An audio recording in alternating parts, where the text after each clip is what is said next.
തയ്യാറും ആണ്. അപ്പോൾ മഹർഷി മതവും ഹിന്ദുമതവും തമ്മിൽ വ്യത്യാസമുണ്ട്. അതെന്തൊക്കെയാണെന്ന് ചർച്ച ചെയ്യാനുള്ളൊരു സമയമല്ല ഇത്. പക്ഷെ ഇവിടെ പൊതുവെ ആളുകൾ പറയുന്നത് ഹിന്ദുമതം എന്നായതുകൊണ്ട് ഞാൻ ഹിന്ദുമതത്തിൻ്റെ പ്രതിനിധിയാണ് എന്ന് വ്യാവഹാരികമായി അംഗീകരിക്കുന്നു, താത്വികമായിട്ടല്ല. വ്യാവഹാരികമായിട്ട് ഹിന്ദുവിൻ്റെ പ്രതിനിധിയാണ് എന്ന് അംഗീകരിക്കുമ്പോൾ തന്നെ എൻ്റെ ഉള്ളിൽ മറ്റൊരു ചോദ്യം വരിക, ഞാൻ ആരുടെ ഏത് തരം ഹിന്ദുവിൻ്റെ പ്രതിനിധിയാണപ്പാ എന്നുള്ളതാണ് അടുത്ത പ്രശ്നം. അപ്പോൾ നമുക്കൊരു ചോദ്യം അപ്പോൾ അവിടെ വരികയാണ്. എൻ്റെ ഉള്ളിൽ ഈ ചോദ്യം വന്നുകൊണ്ടിരുന്നത്, ഞാൻ ഏത് ഹിന്ദുവിനെയാണ് പ്രതിനിധീകരിക്കേണ്ടത്. അപ്പം നമുക്കിപ്പോൾ ഏറ്റവും വലിയ ശ്രദ്ധാകേന്ദ്രം എന്ന് പറയുന്നത് തലയ്ക്ക് വെളിവില്ല എന്ന് തെളിയിച്ചു കഴിഞ്ഞാൽ നമ്മുടെ പ്രധാനമന്ത്രി പദത്തിലിരിക്കുന്ന ഒരാൾ ജനിച്ചൊരു നാടുണ്ട്, ഗുജറാത്ത്.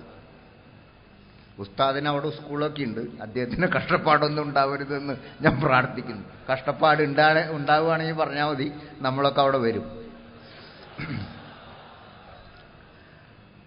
ഈ ഗുജറാത്ത് എന്ന് പറഞ്ഞൊരു നാടുണ്ട്. അവിടെ നിന്നൊരാൾ വന്നിട്ട് ഇപ്പോൾ നമ്മുടെ പ്രധാനമന്ത്രിയായിട്ടിരിക്കുന്നുണ്ട്. തലയ്ക്ക് വെളിവില്ല എന്ന് തെളിയിച്ചു കഴിഞ്ഞു. അയാളുടെ പേരൊന്നും ഞാൻ പറയാൻ ഉദ്ദേശിക്കുന്നില്ല. കാരണം ഇനി എൻ്റെ നാവ് കൊണ്ട് അത് ഉച്ചരിച്ച് എൻ്റെ നാവ് കേടാക്കണമെന്ന് ഞാൻ വിചാരിക്കുന്നില്ല. അതുകൊണ്ടാണ്, പേടിച്ചിട്ടൊന്നുമല്ല.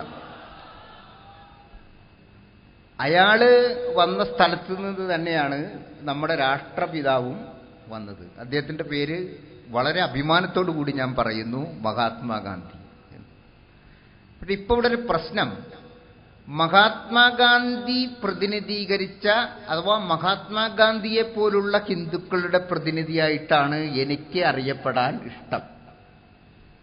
അങ്ങനെയുള്ള ഒരു ഹിന്ദുക്കൾ ഉണ്ടാവുന്ന നാട് മാത്രമേ നല്ല നാടായി, മേന്മയുള്ള നാടായി, സമാധാനമുള്ള നാടായി, സഹിഷ്ണുതയുള്ള നാടായി, ജനാധിപത്യവും മതേതരത്വവും വികസനവും ദരിദ്രനാരായണന്മാരുടെ കഷ്ടപ്പാടുകൾ ഇല്ലാത്തതും ആയ ഒരു രാജ്യമായി ഇന്ത്യ മാറാൻ സഹായകമാവും.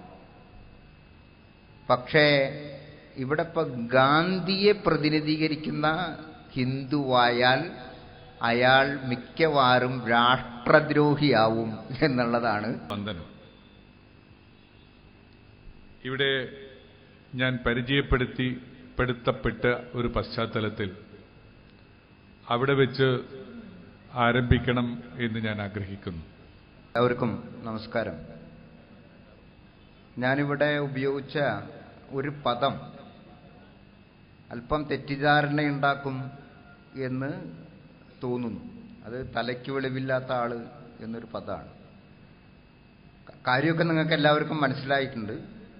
പക്ഷെ ഞാനത് ഈ വേദിയിൽ പറയുന്നത് ഒരു പക്ഷേ നിങ്ങൾക്കെല്ലാവർക്കും ബുദ്ധിമുട്ടുണ്ടാക്കും എന്നതുകൊണ്ട് അത് മറ്റ് വേദികളിൽ ഉപയോഗിക്കാനായി എൻ്റെ നിഘണ്ടുവിൽ ഏറ്റവും ആദ്യം തന്നെ സൂക്ഷിച്ചുകൊണ്ട് ഇവിടെ ആ വാക്ക് പിൻവലിച്ചതായി അറിയിക്കുന്നു. നമസ്കാരം.